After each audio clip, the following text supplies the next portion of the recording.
तुम सभी ने मेरे साथ धोखा किया है, मेरे साथ धोखा हुआ। एक समय की बात है, कुछ शैतान अपनी गुफा से निकलकर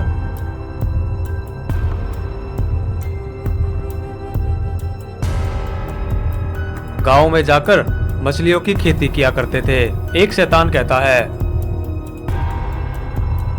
अरे भाई, इस बार तो खेतों में मछलियाँ बहुत ही ज्यादा हुई हैं। चलो, चुड़ैल रानी के भोजन का समय हो गया, जल्दी से इन मछलियों को बेचते हैं। ऐसा कहकर वह शैतान मछलियों को लेकर बेचने चले जाते हैं।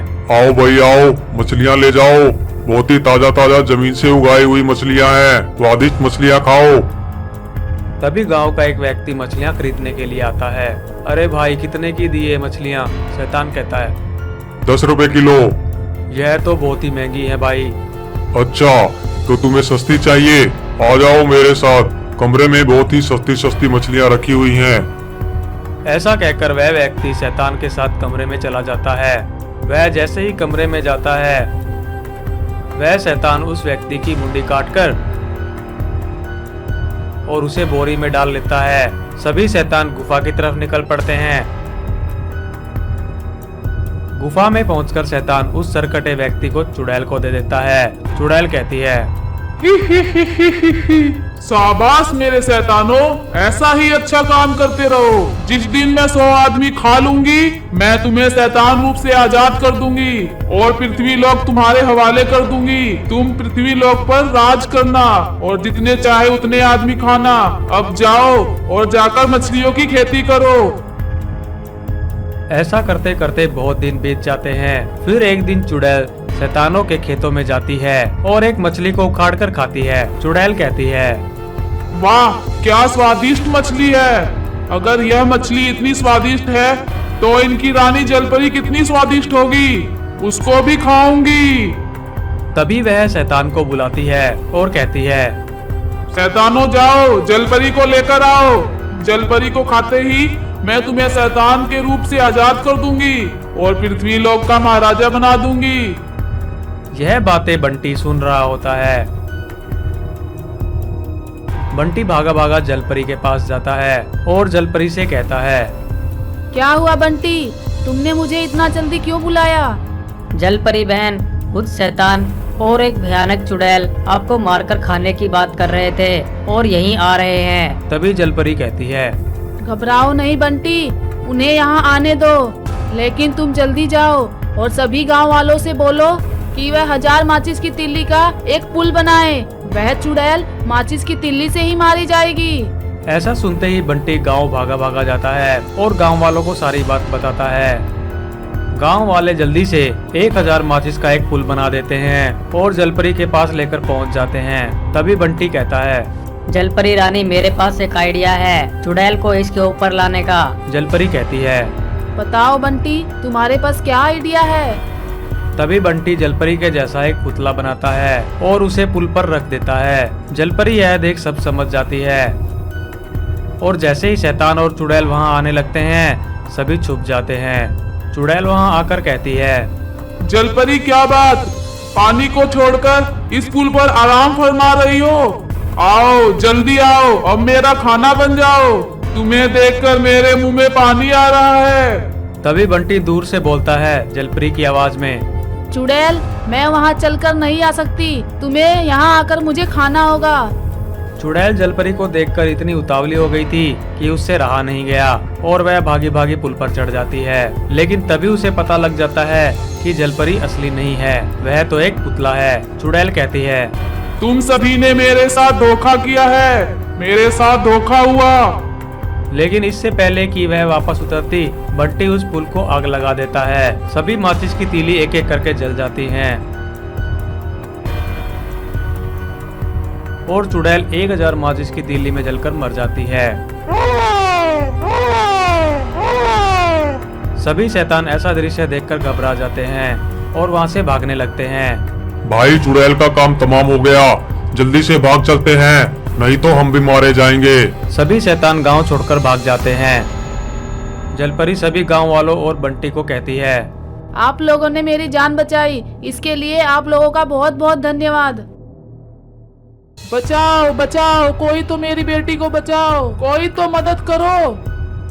बहुत पुरानी कहानी है। एक चुड़ैल को भगवान की दया से 2 लड़की हो जाती है। चुड़ैल का पति राक्षस वहाँ आकर कहता है, यह क्या, भगवान की दया हुई फिर भी 2 लड़कियां हो गई।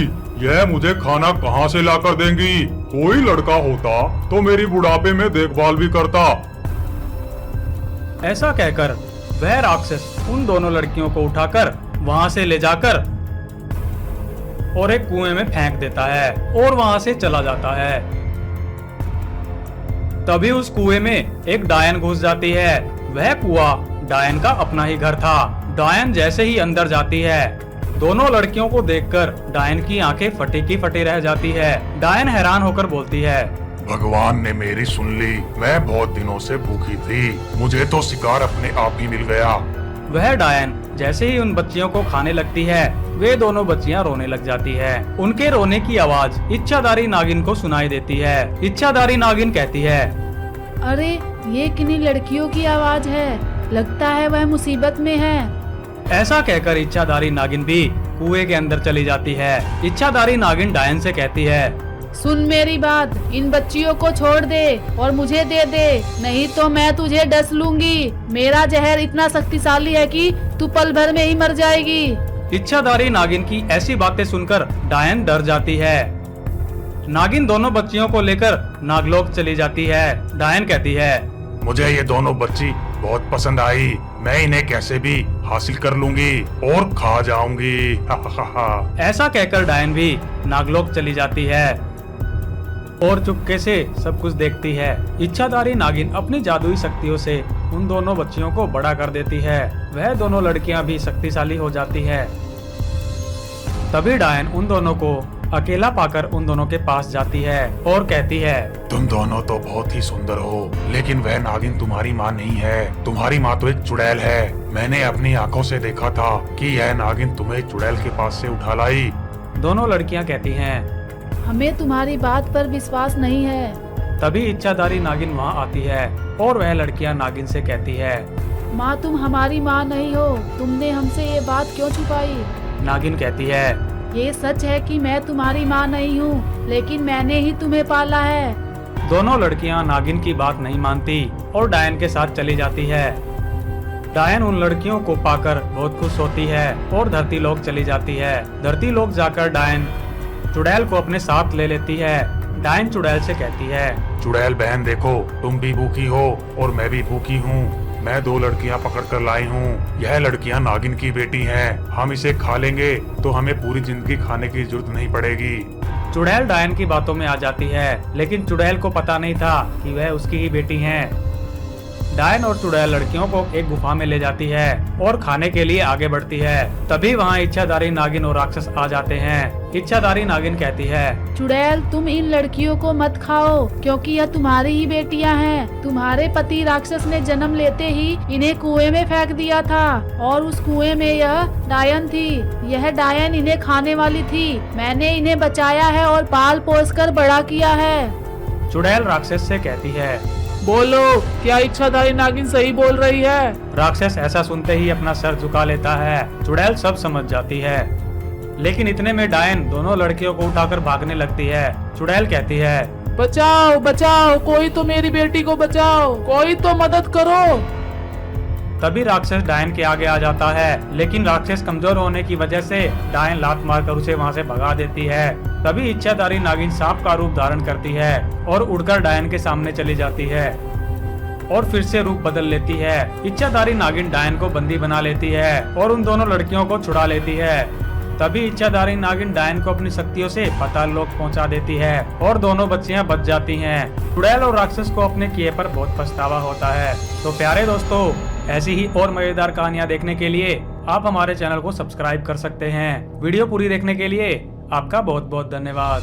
और उस चुड़ैल को मारकर वहाँ से भगा देती है। चुड़ैल कहती है, मैं ऐसे इच्छाधारी नागिन को नहीं मार पाऊंगी। बहुत समय पहले की कहानी है। दूर एक गांव में भूमि के नीचे इच्छाधारी नागिन अपने 2 बच्चों के साथ रहती थी। वहीं पास में ही भूमि के नीचे ही एक लालची चुड़ैल भी रहा करती थी।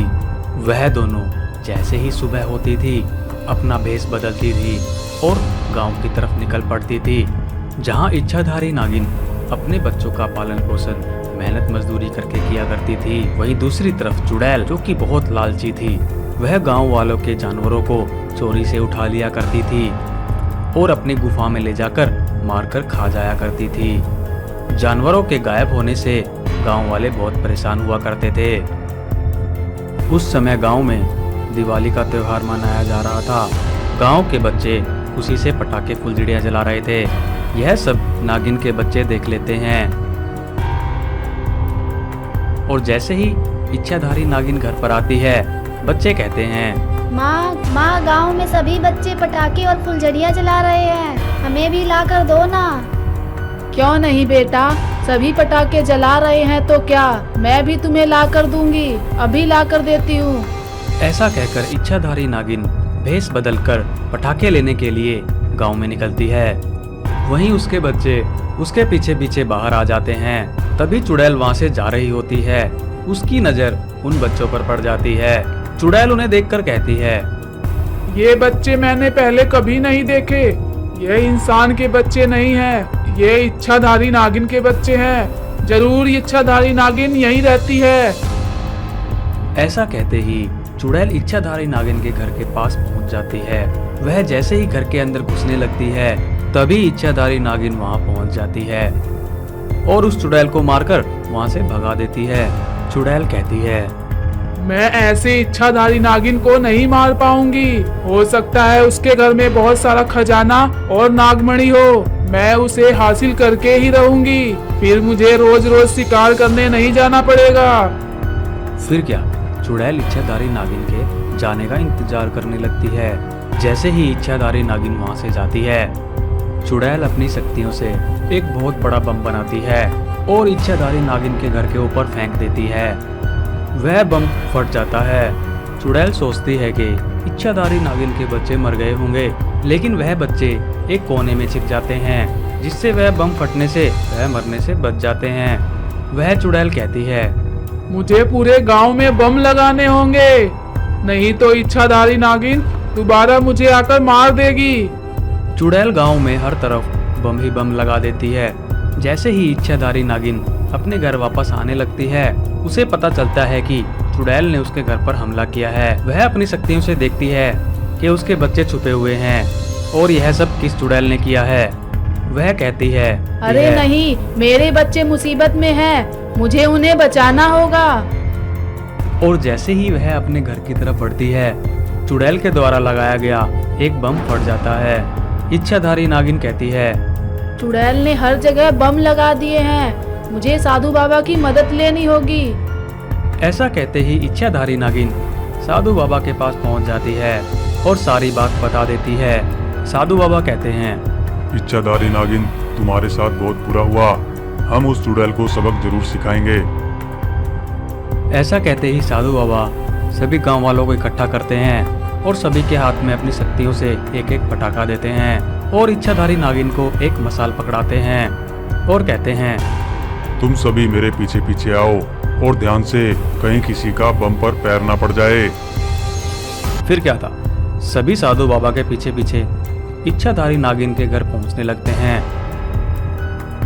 वहीं इच्छाधारी नागिन के घर में वह चुड़ैल खजाने और नागमणि की तलाश में इधर उधर ढूंढ रही होती है। चुड़ैल कहती है, यह नागिन तो कंगाल निकली, मुझे यहाँ से कुछ नहीं मिला, जल्दी से यहाँ से निकल जाती हूँ।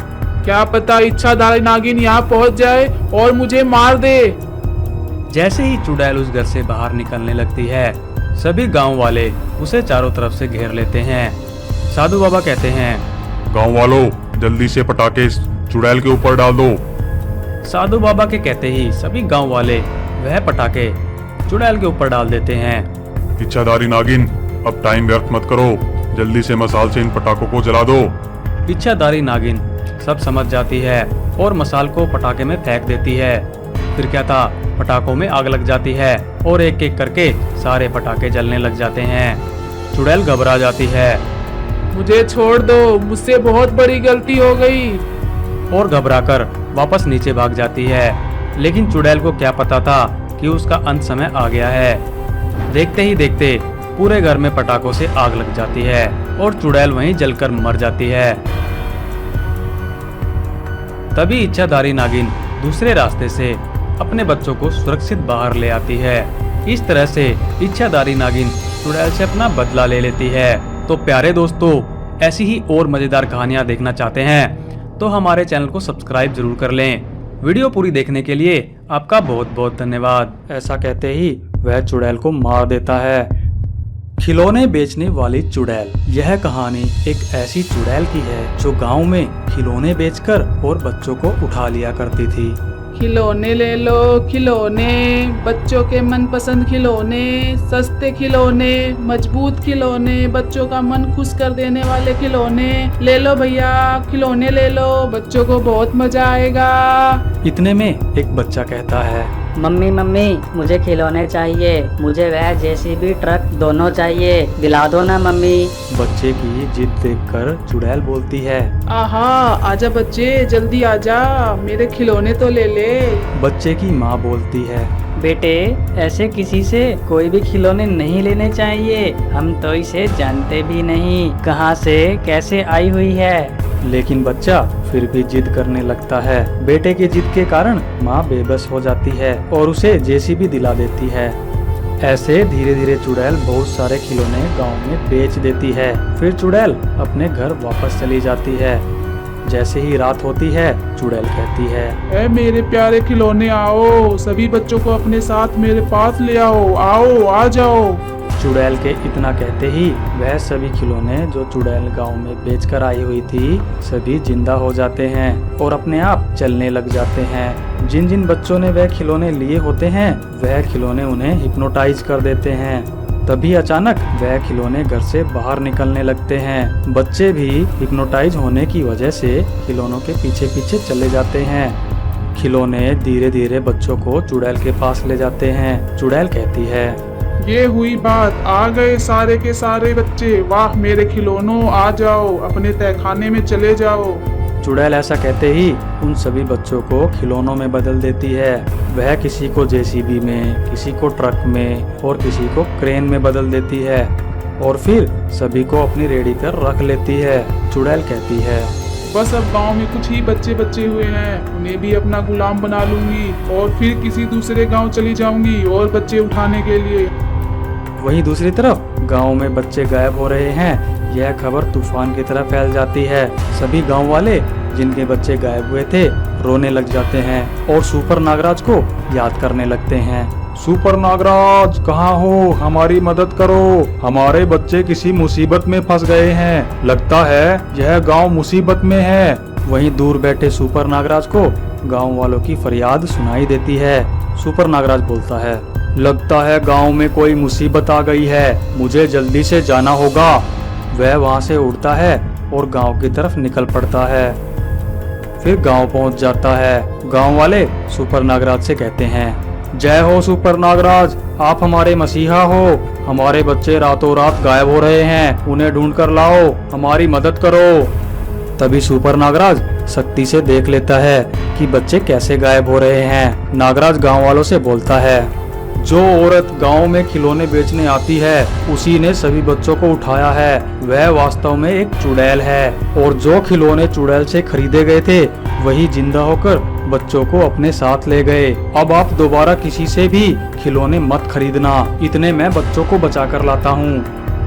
नागराज वहाँ से उड़ जाता है और चुड़ैल के पास पहुंच जाता है। लेकिन जैसे ही वह चुड़ैल के घर में घुसने की कोशिश करता है उसे जोर का झटका लगता है। नागराज कहता है, लगता है चुड़ैल ने इस घर के चारों तरफ अपनी शक्ति फैला रखी है, इसलिए मैं अंदर नहीं जा पा रहा। तभी नागराज एक बच्चे में बदल जाता है और जोर जोर से रोने लग जाता है।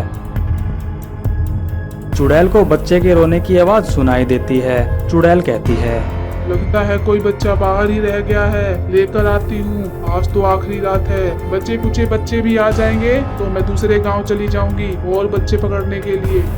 ऐसा कहकर चुड़ैल घर से बाहर आ जाती है। जैसे ही चुड़ैल घर से बाहर आती है बच्चा नागराज में बदल जाता है और चुड़ैल पर बहुत सारे सांप छोड़कर उसे जकड़ लेता है।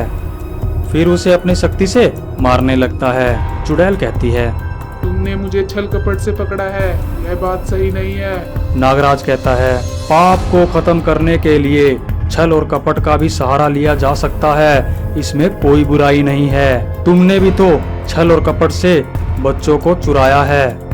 ऐसा कहते ही वह चुड़ैल को मार देता है। चुड़ैल वहीं मर जाती है। इतने में सभी गांव वाले भी वहां पहुंच जाते हैं। फिर क्या था, चुड़ैल के मरते ही जो बच्चे खिलौने बने हुए थे वह सभी ठीक हो जाते हैं। तब सभी गांव वाले नागराज को धन्यवाद करते हैं और बच्चों को लेकर अपने घर खुशी खुशी वापस चले जाते हैं। फिर सुपर नागराज भी हवा में उड़कर अपने घर चला जाता है। तो प्यारे दोस्तों, इस कहानी से हमें यह शिक्षा मिलती है कि हमें लोभ और लुभावनी चीजों को बिना सोचे समझे नहीं लेना चाहिए और अपने से बड़ों की आज्ञा का पालन करना चाहिए और उनकी बातों को मानना भी चाहिए। ऐसा ना करने पर हम किसी बड़ी मुसीबत में फंस सकते हैं, जैसे वह बच्चे फंस गए थे। ऐसी ही और मजेदार कहानियाँ देखने के लिए आप हमारे चैनल को सब्सक्राइब कर सकते हैं। वीडियो पूरी देखने के लिए आपका बहुत बहुत धन्यवाद। और अपनी शक्ति से 2 जादुई पेड़ धरती पर उगा देते हैं। एक छोटे से गांव में एक गरीब परिवार रहता था। बच्चों की माँ पत्थर ही उबाल रही थी क्योंकि घर में खाने के लिए कुछ भी नहीं था और बच्चे खाने की जिद कर रहे थे। माँ, ओ माँ, बहुत भूख लगी है, जल्दी से खाना दो। बच्चों का पिता बोलता है, अरे सुनो, घर में तो खाने के लिए कुछ भी नहीं था, तो क्या बना रही हो? उसकी बीवी बोलती है, बच्चे बहुत भूखे हैं, घर में खाना नहीं है, पत्थर ही उबाल रही हूँ, कुछ बन रहा है। ऐसा सोचकर बच्चे इंतजार करते करते सो जाएंगे। आज की रात तो कट ही जाएगी, कल क्या होगा भगवान ही जाने। ऐसा सुनकर उसका पति रोने लग जाता है और कहता है, ठीक है, मैं पानी लेकर आता हूँ। रास्ते में खाने लायक कोई भी पौधा मिलेगा तो मैं खाने के लिए लेता आऊँगा। ऐसा कहकर वह पानी लेने चला जाता है। वहीं दूसरी तरफ इच्छाधारी नाग और इच्छाधारी नागिन धरती लोक पहुंच जाते हैं और अपनी शक्ति से 2 जादुई पेड़ धरती पर उगा देते हैं। नागराज दोनों पेड़ों से बोलता है, तुम्हारी शरण में जो भी गरीब आएगा तुम उसे फल, पैसे और हीरे देकर उनकी गरीबी को दूर करोगे, यह तुम्हारी जिम्मेदारी है। ऐसा कहकर दोनों नागलोक वापस चले जाते हैं। वहीं दूसरी तरफ किसान पानी लेकर वापस आ रहा होता है। तभी उसे वह दोनों पेड़ दिखाई देते हैं। किसान कहता है, अरे इन पेड़ों को तो मैंने नहीं देखा था, अचानक यह पेड़ कहाँ से आ गए? यह तो बहुत सूखे लग रहे हैं। चलो मैं दोनों को थोड़ा थोड़ा पानी दे देता हूँ, इनमें थोड़ी जान आ जाएगी। ऐसा कहकर किसान आधा आधा पानी दोनों पेड़ों को दे देता है। तभी अचानक एक पेड़ पर तो तरह तरह के फल लग जाते हैं और दूसरे पेड़ पर हीरे और पैसे उग जाते हैं। पेड़ कहता है, धन्य है मनुष्य, तुम बहुत ही अच्छे इंसान हो। हम जानते हैं तुम्हारे बच्चे और बीवी भूखे हैं और तुम्हारी बीवी पत्थर उबाल रही है। क्योंकि तुमने हमें पानी देकर हमारी सेवा की है तो हम बहुत प्रसन्न हुए। हे मनुष्य, तुम चाहो तो फल भी ले सकते हो और तुम चाहो तो हीरे और पैसे भी ले जा सकते हो, जो चाहिए वह ले जाओ। तभी किसान बोलता है, हे पेड़ महाराज, आपकी बड़ी कृपा है, आप अवश्य ही कोई जादुई पेड़ हैं जो भगवान के द्वारा भेजे गए हैं। ऐसा कहकर वह अपने बच्चों और बीवी के खाने के लिए पेड़ से कुछ फल तोड़ लेता है और दूसरे पेड़ से भी थोड़े पैसे तोड़ लेता है। एक पेड़ बोलता है, किसान, तुमने तो बहुत ही कम फल और बहुत ही कम पैसे लिए हैं, तुम चाहो तो और भी ले जा सकते हो। किसान बोलता है, हे पेड़ महाराज, मुझे बस इन्हीं की जरूरत थी। यह फल मैंने अपने बच्चों के लिए लिए हैं और यह पैसे मैंने इसलिए लिए हैं ताकि जब गांव में काम आ जाएगा तब तक यह चल जाएंगे, उसके बाद मैं अपनी मेहनत से कमाऊंगा। किसान की यह बातें सुनकर पेड़ अति प्रसन्न हो जाता है। पेड़ कहता है, हे किसान, तुम बहुत ही नेक दिल इंसान हो और ईमानदार भी हो। अगर तुम लालच में आकर और ज्यादा पैसे तोड़ते तो तुम राख के पुतले में बदल जाते। फिर भी अगर तुम्हें भविष्य में पैसों की जरूरत हो या फल की जरूरत हो तो निसंकोच यहाँ वापस आकर फल और पैसे ले जा सकते हो। अब जाओ। फिर क्या था, किसान अपने घर चला जाता है और जैसे ही वह अपने घर पहुंचता है उसका लालची पड़ोसी उसे देख लेता है कि उसके हाथ में बहुत सारे फल हैं और पैसे भी हैं। तभी वह लालची पड़ोसी और भी पड़ोसियों को इकट्ठा कर लेता है और सभी से कहता है, अरे भाइयों सुनो, लगता है इस किसान ने किसी के घर में चोरी की है। कल तक तो इसके पास खाने के लिए दाने भी नहीं थे और आज इसके पास बहुत सारे फल और पैसे आ गए हैं। चलो चलो, इसे इसकी चोरी की सजा जरूर मिलनी चाहिए। चलो भाइयों। ऐसा कहते ही सभी पड़ोसी लाठियां उठाकर किसान को मारने के लिए उसके घर पहुंच जाते हैं और उसे आवाज लगाते हैं, आजा चोर किसान, हमें पता है तूने किसी के घर से चोरी की है। तुझे चोरी का दंड देने के लिए हम यहाँ आए हैं, बाहर निकल। तभी किसान बाहर आ जाता है। सभी के हाथ में डंडा देखकर किसान डर जाता है और कहता है, मैंने ऐसा कौन सा गुनाह कर दिया जो आप मुझे मारने के लिए डंडा लेकर आ गए। पड़ोसी बोलता है, क्यों रे, कल तक तो तेरे पास खाने के लिए दाने नहीं थे और आज इतने सारे पैसे और फल कहाँ से ले आया। बोल, किसके घर में चोरी की है, नहीं तो हम तुम्हें मार मार कर यहीं मार देंगे। किसान डरते हुए कहता है, मैंने किसी के घर में चोरी नहीं की है, यह फल और पैसे तो मुझे एक जादुई पेड़ ने दिए हैं। पड़ोसी बोलता है, अच्छा क्यों रे, अब चोरी के साथ झूठ भी बोलने लग गया। अगर ऐसी बात है तो चल दिखा हमें वह जादुई पेड़। ऐसा कहते ही किसान उन्हें लेकर पेड़ के पास पहुंच जाता है और पेड़ से प्रार्थना करने लगता है। किसान कहता है, हे पेड़ महाराज, कुछ लोग मेरे जीवन पर चोरी का कलंक लगा रहे हैं, कृपया करके उन्हें बताइए कि मैंने चोरी नहीं की है, यह फल और पैसे आपने ही मुझे दिए हैं। ऐसा कहते ही एक पेड़ पर तो बहुत सारे फल लग जाते हैं और दूसरे पेड़ पर बहुत सारे हीरे और पैसे उग जाते हैं। इतने सारे हीरे देखकर उसके लालची पड़ोसी और लालच में आ जाते हैं और उन्होंने आओ देखा ना ताओ देखा, तुरंत पेड़ पर हीरे तोड़ने लगते हैं। उनके ऐसे लालच को देखकर पेड़ क्रोधित हो जाता है और उन सभी को राख के पुतले में बदल देता है। सभी को राख के पुतले में देखकर किसान घबरा जाता है। तभी इच्छाधारी नाग और इच्छाधारी नागिन वहां पहुंच जाते हैं। इच्छाधारी नाग बोलता है, हमने तो यह नागलोक के पेड़ यहाँ इसलिए छोड़े थे ताकि लोगों की भलाई कर सके, लेकिन कुछ लालची इंसान धरती पर ऐसे हैं जिनका लालच खत्म ही नहीं होता। अब हम इन पेड़ों को दोबारा नागलोक लेकर चले जाएंगे। तभी किसान बोलता है, हे इच्छाधारी नागराज, आप चाहे तो पेड़ ले जा सकते हैं, लेकिन पेड़ ले जाने से पहले जो इंसान राख के पुतले में बदल गए हैं, कृपया करके उन्हें वापस सही कर दीजिए ताकि उनके परिवार के बच्चे और उनकी बीवी भूखे ना मरें। नागराज बोलता है, वाह रे मनुष्य, तुम बहुत ही नेक दिल और ईमानदार इंसान हो। धरती पर अब भी तुम्हारे जैसे ईमानदार इंसान बचे हुए हैं। तुम्हारी नेक दिली देखकर हम बहुत प्रसन्न हुए। ठीक है, हम इन्हें ठीक कर देते हैं। ऐसा कहते ही नागराज किसान के पड़ोसियों को दोबारा से ठीक कर देता है और पेड़ लेकर नागलोक की तरफ उड़ जाता है। फिर क्या था, किसान के पड़ोसियों को उनके किए पर बहुत पछतावा होता है और सभी गर्दन झुकाकर अपने घर की तरफ वापस चले जाते हैं। तो प्यारे दोस्तों, इस कहानी से हमें यह शिक्षा मिलती है कि भगवान के द्वारा दी गई सहायता को भी हमें ईमानदारी से लेना चाहिए और लालची और दुष्ट इंसानों से दूरी बनाकर रखनी चाहिए। ऐसी ही और मजेदार कहानियाँ देखने के लिए आप हमारे चैनल को सब्सक्राइब कर सकते हैं। वीडियो पूरी देखने के लिए आपका बहुत बहुत धन्यवाद। तो यह जलपरी मेरे हाथ लग ही गई, इसे बाजार में बेचूंगा। उसने हमें आवाज क्यों नहीं लगाई? मैं उस मछुआरे को नहीं छोड़ूंगा। ये कहानी बहुत समय पहले की है। गांव से दूर एक छोटे से तालाब में जलपरी खुशी से रहती थी। वह दूसरी मछलियों के साथ हंसती खेलती, पानी में डुबकियां लगाती थी और बड़े ही मजे से अपना जीवन यापन करती थी। ऐसे ही एक दिन वह पानी में डुबकियां लगा रही थी, तभी उस पर एक दुष्ट मछुआरे की नजर पड़ जाती है।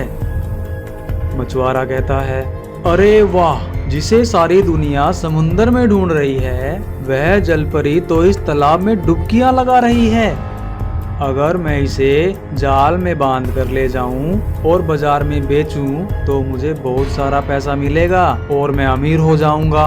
अरे लेकिन यह तो बहुत बड़ी है, इसे क्रेन से उठाना होगा।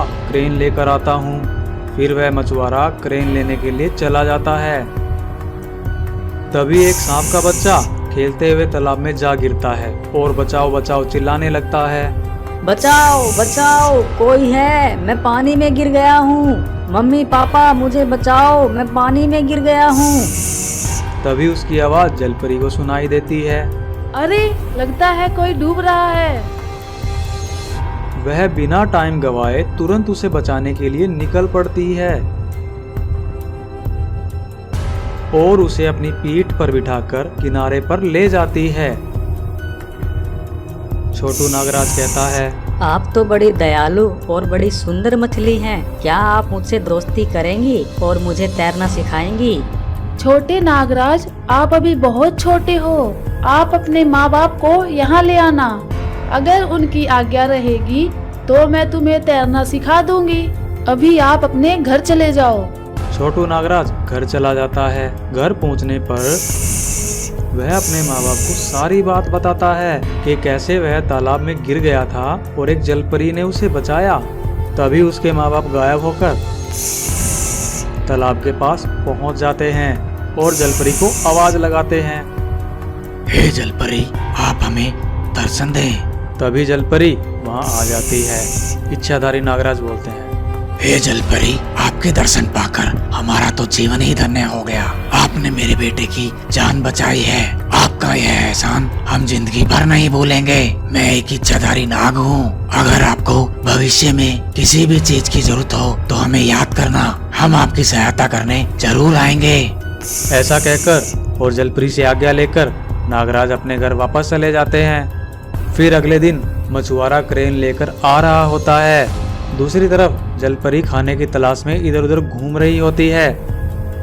तभी वह मछुआरा क्रेन में एक कांटे को बांधकर और उसमें खाना फंसाकर तालाब में डाल देता है। जलपरी सोचती है यह तो खाना है।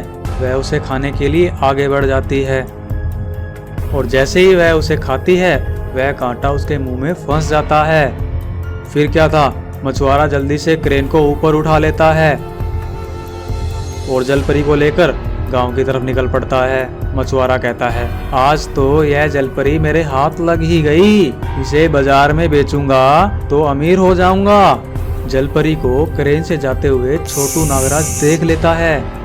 बिना टाइम गवाए भागा भागा अपने माँ बाप के पास चला जाता है और उन्हें सारी बात बता देता है कि कैसे वह दुष्ट मछुआरा उनकी जलपरी को उठा ले गया है। नागराज बोलते हैं, उसने हमें आवाज क्यों नहीं लगाई? छोटू नागराज बोलता है, पापा आवाज नहीं लगा पाई क्योंकि उसके मुंह में कांटा फंस गया था। उस कांटे की वजह से वह बोल नहीं पा रही थी। चलिए पापा जल्दी चलिए, नहीं तो वह दुष्ट मछुआरा उसे मार देगा। तभी नागराज अपने बेटे की आंखों में उस दुष्ट मछुआरे को देख लेते हैं और उसकी तस्वीर अपनी आंखों में उतार लेते हैं। मैं उस मछुआरे को नहीं छोड़ूंगा। और जलपरी को बचाने के लिए निकल पड़ते हैं। वहीं दूसरी तरफ वह दुष्ट मछुआरा जलपरी को अपने घर ले जाता है और जलपरी से कहता है, ए जलपरी, चल मुझे बहुत सारी मछलियाँ चाहिए, जल्दी से पैदा कर। उन्हें बेचकर मुझे अमीर होना है। अभी तो मैं सोने जा रहा हूँ, लेकिन जैसे ही मैं आऊँगा मुझे बहुत सारी मछलियाँ चाहिए। आया समझ? अगर ऐसा नहीं हुआ तो मैं तुम्हें मार्केट में बेच आऊँगा। ऐसा कहकर वह मछुआरा सोने चला जाता है और जलपरी वहीं पड़ी पड़ी तड़पती रहती है। दूसरी तरफ इच्छाधारी नागराज उसे ढूंढते ढूंढते उसके गांव पहुंच जाते हैं और सभी इंसानों को देखते हैं और उस मछुआरे की शक्ल सभी में मिलाने लगते हैं। तभी उन्हें वह क्रेन नजर आती है और वह बोलते हैं, लगता है छोटे नागराज ने इसी क्रेन का जिक्र किया था। यह क्रेन उसी मछुआरे की हो सकती है। अंदर जाकर देखता हूँ। नागराज अंदर जाते हैं और देखते हैं कि जलपरी वहीं पड़ी पड़ी तड़प रही होती है और वह दुष्ट मछुआरा सो रहा होता है। फिर क्या था, बिना टाइम गवाए नागराज उस मछुआरे को डस लेते हैं। नागराज के जहर से मछुआरा वहीं तुरंत मर जाता है। तभी यह बात गांव में तूफान की तरह फैल जाती है कि किसी सांप ने मछुआरे को डस लिया है। सभी डंडा लेकर भागे भागे आते हैं और कहते हैं, ए दुष्ट सांप, तूने एक इंसान की हत्या की है। अब तुझे इसकी सजा मिलेगी। भाइयों मारो इसको, जिंदा नहीं बचना चाहिए ये सांप। तभी नागराज बोलते हैं, हे गांव वालों, यह दुष्ट मछुआरा था। यह हमारे तालाब की जल परी को छल और कपट से उठा लाया था और उसे मारना चाहता था, और इसने ना जाने कितने ही जल परियों को ऐसे ही मार दिया होगा। इसी की सजा इसे मिली है। अगर आप में से कोई भी मुझे मारने के लिए या जल परी को मारने के लिए आगे बढ़ा तो उसे भी अपनी जान से हाथ धोना पड़ेगा। हमें चुपचाप जाने दीजिए। नागराज परी को उठाते हैं, तभी गांव वाले पीछे हट जाते हैं और नागराज को वहां से जाने देते हैं और तालाब के पास पहुंचकर जलपरी को तालाब में छोड़ देते हैं। तभी जलपरी को होश आ जाता है। इच्छाधारी नागराज, आपने मेरी जान बचाकर मुझ पर बहुत बड़ा एहसान किया है। इंसानों को यह जगह पता चल गई है, वह दोबारा यहाँ जरूर आएंगे। इसलिए मैं चाहती हूँ कि आप मुझे और मेरी जितनी भी मछली सहेलियाँ हैं उन्हें समुंदर तक पहुँचाने में हमारी मदद करें, ताकि हमारे जीवन में कोई संकट दोबारा ना आए। इच्छाधारी नाग सभी को एक एक करके समुद्र में छोड़ देते हैं। तो प्यारे दोस्तों, इस कहानी से हमें यह शिक्षा मिलती है कि जो भी जीव जंतु, पशु पक्षी और मानव जहाँ कहीं भी रहते हैं, हमें उनका नुकसान नहीं करना चाहिए और सभी को जीने का समान अधिकार देना चाहिए। ऐसा ना करने पर मछुआरे जैसा परिणाम हो सकता है। ऐसी ही और मजेदार कहानियाँ देखने के लिए आप हमारे इस चैनल को सब्सक्राइब कर सकते हैं। वीडियो पूरी देखने के लिए आपका बहुत बहुत धन्यवाद। एक समय की बात है, एक 7 सिरों वाली लालची और भूखी चुड़ैल अचानक गांव पर हमला कर देती है और कहती है, ही कहाँ भाग रहे हो सबके सब, मैं सबको पकड़कर खा जाऊंगी, किसी को नहीं छोड़ूंगी। उसके डर से लोग इधर उधर भागने लग जाते हैं और कहते हैं, अरे मर गया रे, भागो, अपनी जान बचाकर भागो। जिंदगी में कभी एक सिर वाली चुड़ैल नहीं देखी, यह तो कमबख्त 7 सिरों वाली निकली। हे हनुमान जी, बस आज इस चुड़ैल से बचा लो। और भागकर अपने अपने घरों में छिप जाते हैं। लेकिन एक बच्चा उसके पैरों के नीचे दब जाता है। बचाओ, मुझे कोई बचाओ, इस चुड़ैल ने मुझे दबोच लिया है, कोई तो मुझे बचाओ। तभी चुड़ैल के सर से चिपकी हुई एक सरकटी चुड़ैल बोलती है, बहन छोड़ो इस चिरकुट को, देखो वह कितना हट्टा कट्टा सांड है, आज तो उसको लेकर चलेंगे, खाने में बहुत मजा आएगा। चुड़ैल उस लड़के को लात मारकर भगा देती है और सांड को लेकर उड़ जाती है और अपनी गुफा में पहुंच जाती है। तभी उसके सर से चिपकी हुई सरकटी चुड़ैलें बोलने लगती हैं, पहले मैं खाऊंगी, पहले मैं खाऊंगी, पहले मैं खाऊंगी, बहुत स्वादिष्ट है, पहले तो मैं ही खाऊंगी। तभी चुड़ैल कहती है, चुप हो जाओ सबके सब, सबको अपना अपना हिस्सा मिलेगा। तभी वे उस सांड को पेट भर कर खाती हैं। पेट भर सांड को खाने के बाद उसे अपनी बहन की याद आती है और वह अपनी बहन को आवाज लगाती है, अरे ओ बहना कहाँ गई, यह लो खाना। लेकिन कई बार बुलाने के बाद भी उसकी बहन नहीं आती, तो वह देखने के लिए उसके पास जाती है।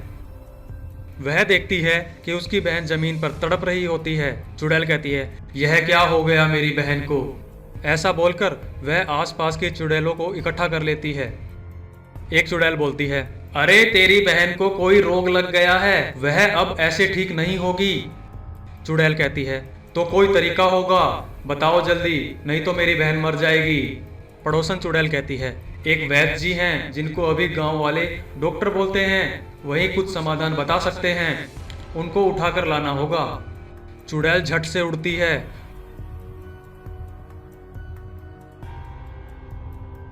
और गांव में भेष बदल कर डॉक्टर क्लिनिक के पास पहुंच जाती है और कहती है, लगता है यही है वह डॉक्टर। और वह अंदर जाती है और डॉक्टर से कहती है, डॉक्टर साहब जल्दी चलिए, मेरी बहन बहुत सीरियस है, बिल्कुल भी टाइम मत खराब कीजिए, बहुत जल्दी चलिए। इतना सुनते ही डॉक्टर अपना बैग उठाते हैं और उसके साथ चलने लग जाते हैं। डॉक्टर पीछे पीछे चल रहा था और चुड़ैल आगे आगे चल रही थी। लेकिन तभी डॉक्टर को नजर आया कि उस औरत के पैर तो उल्टे हैं, वह उल्टे पैरों से चल रही है। उसे शक होने लगा और वह बोला, अरे बहन, मैं कुछ दवाइयाँ भूल आया हूँ, उन्हें लेकर आता हूँ। लेकिन इतने में ही चुड़ैल सब समझ जाती है कि डॉक्टर अब भागने की तैयारी में है। तभी वह डॉक्टर को पकड़कर अपने असली रूप में आ जाती है। अरे डॉक्टर, मैं एक चुड़ैल हूँ, अब कहाँ जाओगे, अब तो तुम्हें मेरी बहन का इलाज करना ही होगा। ऐसा कहकर वह डॉक्टर को लेकर उड़ जाती है। डॉक्टर कहता है, तुमने मुझे पकड़ रखा है, लेकिन मुझे अभी भी विश्वास नहीं हो रहा है।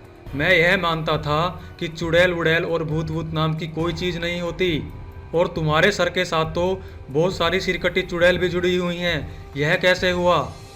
इतने में चुड़ैल कहती है, सुन डॉक्टर, इस संसार में मानो तो सब कुछ है और ना मानो तो कुछ भी नहीं है। और रही सर वाली बात, यह कहानी तो मैं तुम्हें बाद में बताऊंगी, पहले तू मेरी बहन का इलाज कर। ऐसा कहकर वह अपनी बहन के पास पहुंच जाती है। डॉक्टर उसकी बहन को चेक करता है और कहता है, इसमें तो बहुत खतरनाक वायरस घुसा हुआ है। तभी वह एक बड़ा इंजेक्शन भरकर चुड़ैल की बहन को लगा देता है। धीरे धीरे चुड़ैल की बहन ठीक होने लग जाती है। इतने में डॉक्टर को कुछ आवाजें सुनाई देती हैं। अरे बहन, इस डॉक्टर ने तो तुम्हारी बहन को ठीक कर दिया, ये काम हमसे नहीं हुआ।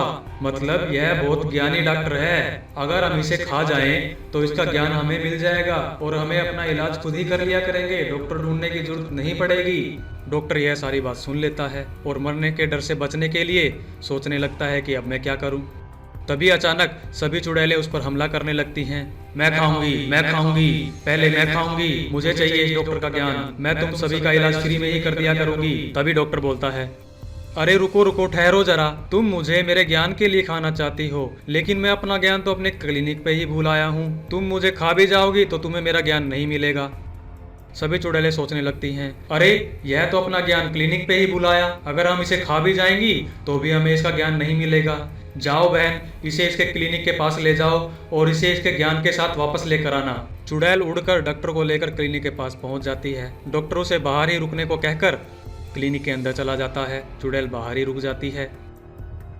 लगता है आज मेरा आखिरी दिन है, यह कमबख्त चुड़ैल तो मुझे खाकर ही मानेगी, अब क्या करूं? वह इधर उधर देखने लगता है। तभी उसे हनुमान जी की मूर्ति नजर आती है और वह मूर्ति को साथ लेकर हनुमान चालीसा का पाठ पढ़ते हुए उसे लेकर बाहर आता है। हनुमान ज्ञान गुण सागर, जय हनुमान ज्ञान गुण सागर। चुड़ैल हनुमान जी की मूर्ति देखकर डर जाती है और वहां से दुम दुबाकर भागने लगती है। डॉक्टर बोलता है, अरे आज तो हनुमान जी की वजह से बच गए, लेकिन अगली बार शायद ना बच पाए, जल्दी से साधु बाबा के पास जाकर समाधान ढूंढना होगा। वह साधु महाराज के पास जाता है। साधु महाराज वृक्ष के नीचे बैठे हुए थे। डॉक्टर बोलता है, प्रणाम गुरुजी, मैं बहुत ही मुसीबत में फंसा हुआ हूँ, कुछ समाधान बताइए। इतने में साधु महाराज जी बोलते हैं, मैं तुम्हारी समस्या को जानता हूँ, तुम्हारे पीछे एक 7 सिरों वाली चुड़ैल पड़ गई है और वह तुम्हें खाना चाहती है। उससे बचने का एक ही समाधान है। महाराज जल्दी बताइए।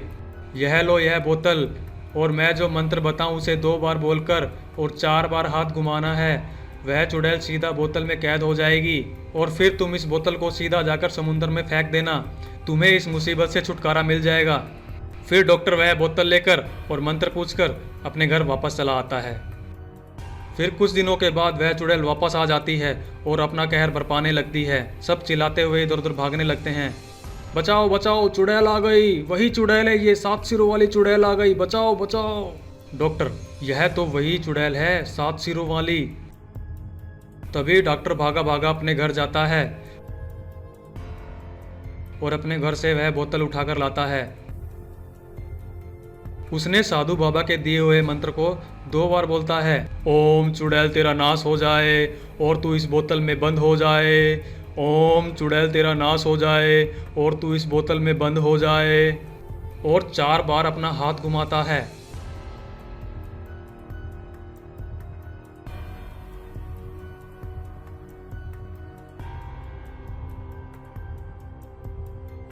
इतने में ही चुड़ैल का हिलना डुलना बंद हो जाता है और वह उस बोतल में आने लगती है।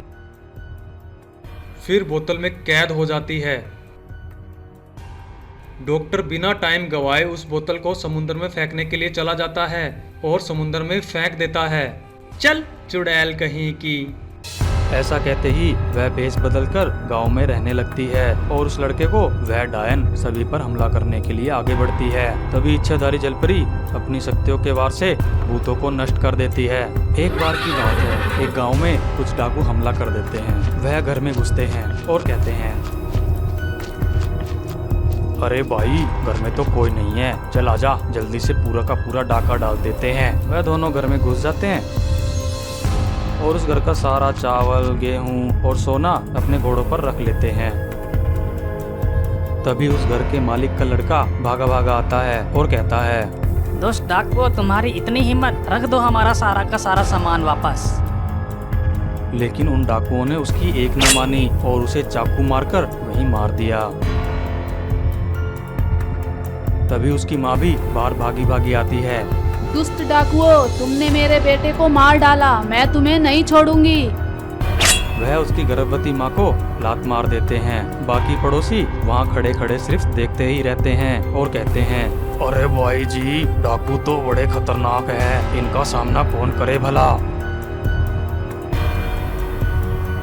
तभी जिस लड़के को उन डाकुओं ने मार दिया था, उसके पिता को बात पता लगती है। वह भागे भागे अपने घर में आते हैं। डाकू उसे भी चाकू मार देते हैं और कहते हैं, जो भी हमारे रास्ते में आएगा उसे हम मार देंगे, इसलिए हमें चुपचाप खजाना लूटने दो। फिर डाकू आराम से सारा खजाना लूटकर वहाँ से जाने लगते हैं। तभी वह गर्भवती औरत, जिसे डाकुओं ने लात मार दी थी, वह उनका पीछा करने लगती है। लेकिन वह ज्यादा देर तक उन डाकुओं का पीछा नहीं कर पाती और एक नदी के पास जाकर बेहोश हो जाती है। जैसे ही वह बेहोश होती है, वैसे ही उसे एक बच्चा हो जाता है। बच्चा जोर जोर से रोने लग जाता है। बच्चे की आवाज इच्छाधारी जलपरी तक पहुँचती है और वह कहती है, ये कौन रो रहा है, जाकर देखती हूँ। इच्छाधारी जलपरी वहाँ आती है और कहती है,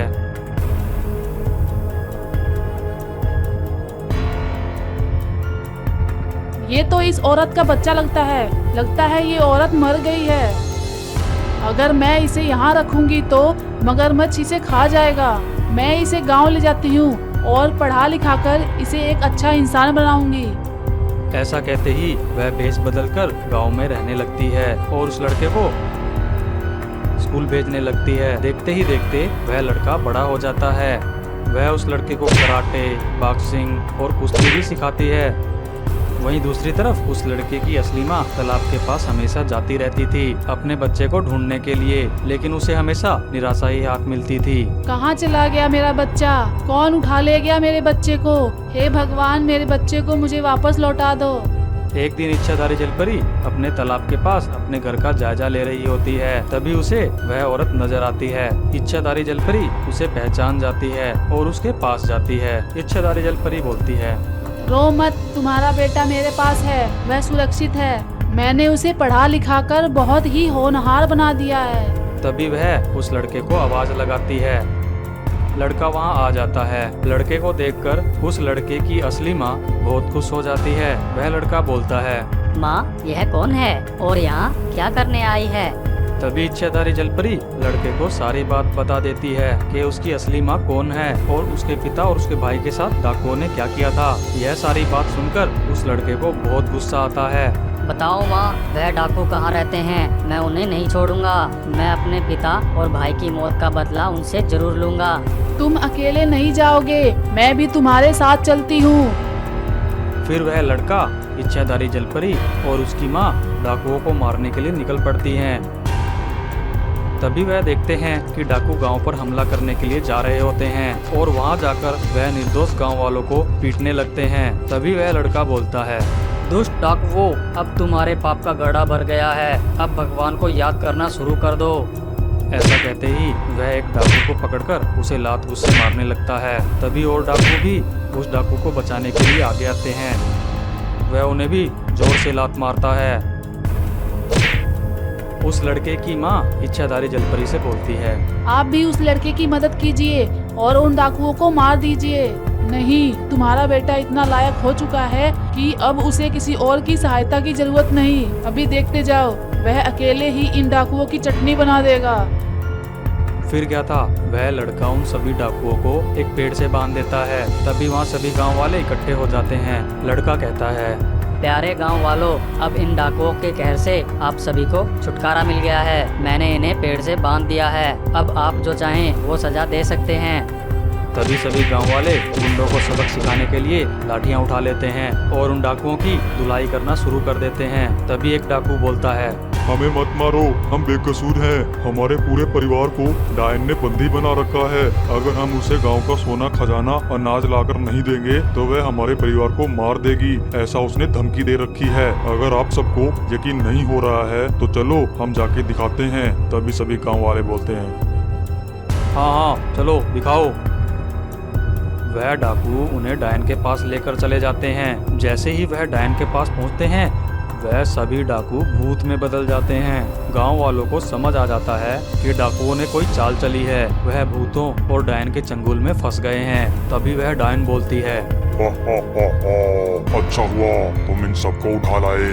अब तो मैं इन्हें यहीं समाप्त कर दूंगी और तुम फिर गांव पर आसानी से डाका डाल पाओगे। ऐसा कहते ही वह डायन सभी पर हमला करने के लिए आगे बढ़ती है। तभी इच्छाधारी जलपरी अपनी शक्तियों के वार से भूतों को नष्ट कर देती है और डायन को भी अपनी शक्तियों से मार देती है। फिर क्या था, सभी गांव वाले अपना जो जो सामान था। बहुत समय पहले की बात है, दूर नागलोक में तरह तरह के इच्छाधारी नाग और नागिन रहा करते थे। उन्हीं इच्छाधारी नाग और नागिन के बीच में एक लालची नागिन भी रहा करती थी।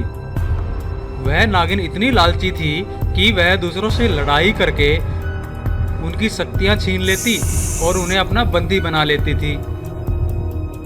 वह ऐसा इसलिए करती थी क्योंकि वह नागलोक पर कब्जा करना चाहती थी। लेकिन सिर्फ एक परिवार ही बचा हुआ था उस नागलोक में। उस परिवार के माँ बाप अपने बेटे से कहते हैं, बेटा ये लो नागमणि, अगर यह भी उस दुष्ट नागिन के हाथ लग गई तो वह नागलोक पर कब्जा कर लेगी और यहाँ तबाही मचा देगी। तुम यह लेकर दूर एक धरती लोक है उस पर चले जाओ और अपना जीवन यापन करो। जैसे ही यहाँ पर स्थिति सही हो जाएगी हम तुम्हें वापस बुला लेंगे। बेटा अपने माँ बाप की बात मान लेता है और माँ बाप के पांव छूकर धरती लोक की तरफ निकल पड़ता है।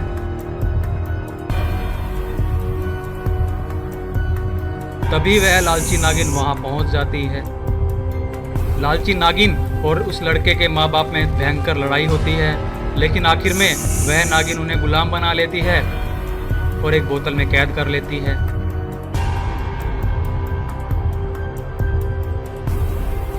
और वह अपनी जादुई शक्ति से उस लड़के को देख लेती है। बचकर कहाँ जाओगे? फिर वह नागिन भी धरती लोक की तरफ निकल पड़ती है।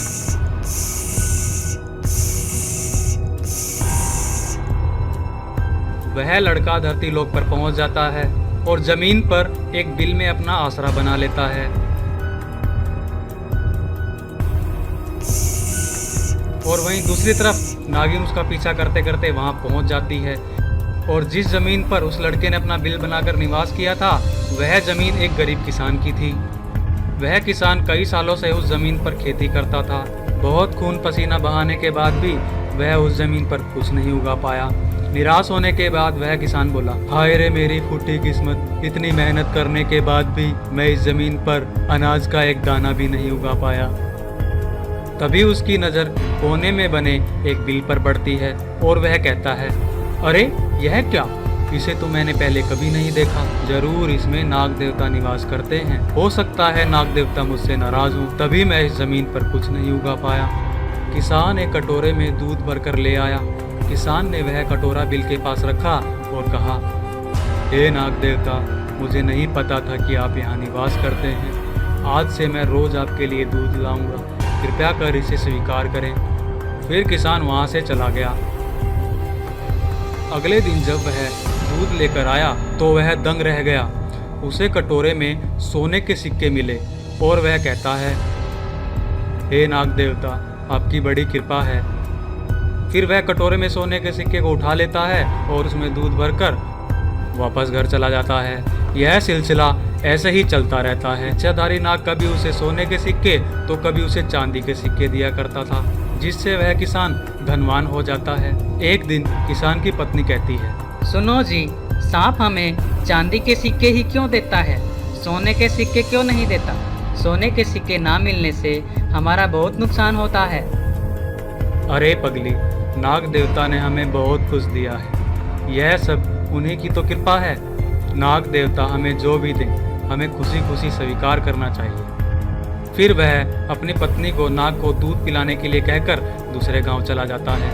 वह नागिन भी यह सब कुछ चुपके से देख लेती है और बोलती है, यह औरत भी लालची है, क्योंकि धरती लोक पर आने से मेरी शक्तियाँ कम हो गई हैं, तो मैं अकेले उसका सामना नहीं कर पाऊंगी। और वह ऐसा कहकर उस औरत के शरीर में प्रवेश कर लेती है। फिर वह औरत दूध लेकर नाग देवता के बिल के पास जाती है और कहती है, जरूर इस बिल के नीचे बहुत बड़ा खजाना है, आज तो मैं खजाना हासिल करके ही रहूंगी। तभी उसे एक तरकीब सूझती है और कहती है, हे नाग देवता, बस मैं आपके दर्शन कर लूं तो मेरा जीवन धन्य हो जाए। नाग देवता औरत की आवाज़ सुनकर जैसे ही बिल से बाहर आए, औरत ने कुल्हाड़ी से नाग देवता पर वार किया, लेकिन नाग देवता बच गए और नाग देवता ने उस औरत को डस लिया। वह औरत वहीं मर गई और फिर उसने उस लालची नागिन पे भी वार किया और वह नागिन वहाँ से भाग जाती है। जैसे ही किसान ने उसकी पत्नी के मरने की खबर सुनी, वह भागा भागा बिल के पास आया और कहता है, हे नाग देवता, मैंने आपकी इतनी सेवा की, लेकिन आपने मेरी ही पत्नी को डस लिया। तुम्हारी पत्नी के मन में लालच भर गया था, उसने मुझ पर कुल्हाड़ी से वार किया, इसकी सजा उसे मिली है। लेकिन तुमने मेरी सच्चे दिल से सेवा की है, इसलिए मैं तुम्हारी पत्नी को जीवन दान देता हूँ।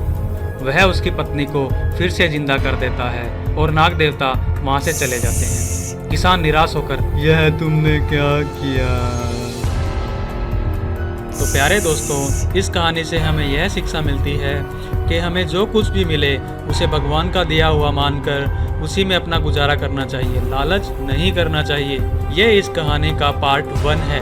इस वीडियो पर 1000 लाइक होते ही हम इस कहानी का दूसरा भाग लेकर आएंगे। वीडियो पूरी देखने के लिए आपका बहुत बहुत धन्यवाद। यह इच्छाधारी नाग और लालची नागिन का पार्ट 2 है।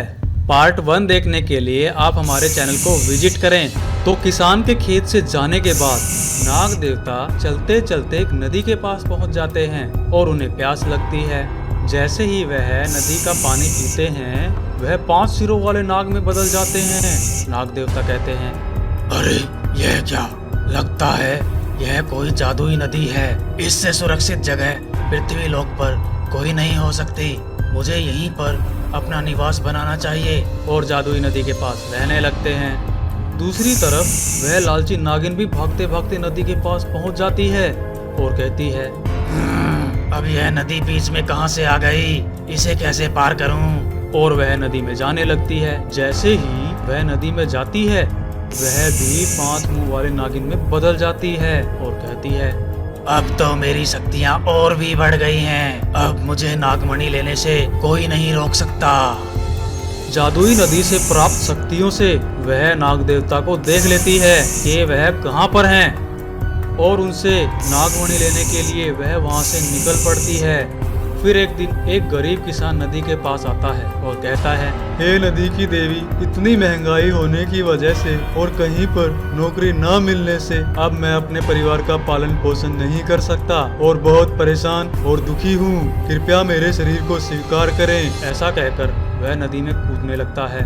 तभी नाग देवता बाहर आ जाते हैं। रुको, तुम अपने प्राणों का त्याग क्यों करना चाहते हो? किसान कहता है, हे नाग देवता, अब मैं अपने परिवार का पालन पोषण करने के लायक नहीं रहा। मेरे ऊपर अब बहुत सारा कर्ज भी है, इसलिए मैं मरना चाहता हूँ। नाग देवता कहते हैं, क्या तुम्हें पता है तुम्हारे मरने के बाद तुम्हारे परिवार और तुम्हारे बच्चों का क्या होगा? वह भी जीते जी मर जाएंगे। किसान कहता है, हे नाग देवता, तो मैं अब क्या करूँ? तभी नाग देवता उसे कुछ सोने के सिक्के देते हैं। यह लो सोने के सिक्के और अपने परिवार का पालन पोषण करो, खुशी से रहो। किसान सोने के सिक्के पाकर खुश हो जाता है और अपने गांव वापस चला जाता है। धीरे धीरे उस गांव वालों को भी यह बात पता चल जाती है और सभी को सोने के सिक्के मिलने से वह गांव धनवान होने लगता है। सभी नाग देवता से कहते हैं, हे नाग देवता, आपकी ही तो कृपा है। फिर एक दिन वह लालची नागिन धीरे धीरे वहां पहुंच जाती है और उन दोनों के बीच भयंकर लड़ाई होती है। उस लड़ाई में लालची नागिन जीतने लगती है। वह अपनी शक्तियों से लगातार नाग देवता पर वार पे वार किए जा रही थी, जिसकी वजह से नाग देवता कमजोर पड़ते जा रहे थे। बहुत ज्यादा शक्तियों के वार को ना सहने के कारण वह अब नागमणि को संभालने में असमर्थ हो चुके थे। और नागमणि उनके शरीर से निकलकर जमीन पर गिर जाती है। तभी गांव वालों को यह बात पता चलती है। वह कहते हैं, अरे सुनो गांव वालों, हमारे नाग देवता पर किसी दुष्ट नागिन ने हमला किया है और वे उन्हें मारना चाहती हैं। हमें उनकी मदद करनी चाहिए। एक आदमी बोलता है, अरे नहीं भाई, कहीं वह हमें भी ना मार डाले। किसान गुस्से में, अरे मूर्ख, तुम तो पहले ही मरे हुए थे। नाग देवता की वजह से आज तुम इस लायक हो पाए हो कि अपने परिवार का पालन पोषण कर सको। तुम्हें उनके एहसान का बदला चुकाना चाहिए। हाँ भाई हाँ, ये सही बोल रहा है, हमें नाग देवता के एहसान का बदला चुकाना चाहिए। चलो चलो उस नागिन को सबक सिखाया जाए। ऐसा कहकर गांव वाले लाठियां उठा लेते हैं और नागिन को मारने के लिए निकल पड़ते हैं। नदी के पास पहुंचने पर वह सभी देखते हैं कि उनके नाग देवता बेहोश पड़े हैं और वह लालची नागिन उनकी नागमणि लेने के लिए आगे बढ़ रही है। तभी वह सभी भागे भागे जाते हैं और लाठियों से नागिन पर अचानक वार करने लगते हैं। मारो भाइयों इस नागिन को, मारो, मार मार के इसकी मुंडी तोड़ दो, मारो मारो मारो। इतनी सारी लाठियों के प्रहार से लालची नागिन को समझ नहीं आता कि वह क्या करे। वह शक्तियां छोड़ती है लेकिन वह शक्तियां इधर उधर व्यर्थ हो जाती हैं। तभी अचानक बहुत सारी लाठियां पड़ने की वजह से वह लालची नागिन वहीं मर जाती है। फिर क्या था, नागिन के मरते ही नागलोक में उसने जितने भी इच्छाधारी नाग और नागिन बंदी बना रखे थे वह सभी आजाद हो जाते हैं। तभी नाग देवता को होश आ जाता है। वह देखते हैं कि वह लालची नागिन मर चुकी है और उनकी नागमणि भी सुरक्षित है। वह नागमणि को उठाते हैं और गांव वालों से कहते हैं, आप लोगों का बहुत बहुत धन्यवाद। आप लोगों ने मेरी जान ही नहीं पूरे नागलोक की जान बचाई है। आप सभी को भविष्य में किसी भी चीज की जरूरत हो तो मुझे याद करना, आपकी मुसीबतें दूर हो जाएंगी। फिर क्या था, नाग देवता गांव वालों से आज्ञा लेकर नागलोक की तरफ उड़ जाते हैं। इस तरह नाग देवता ने न सिर्फ नागलोक को ही बचाया बल्कि धरती लोक पर गांव वालों की मदद भी की। तो प्यारे दोस्तों, इस कहानी से हमें यह शिक्षा मिलती है कि बिना उम्मीद और बिना लालच किए किसी की भी मदद करने से कभी ना कभी किसी ना किसी रूप में भगवान आपकी मदद जरूर करते हैं। ऐसी ही और मज़ेदार कहानियाँ देखने के लिए चैनल को सब्सक्राइब जरूर कर लें। वीडियो पूरी देखने के लिए आपका बहुत बहुत धन्यवाद।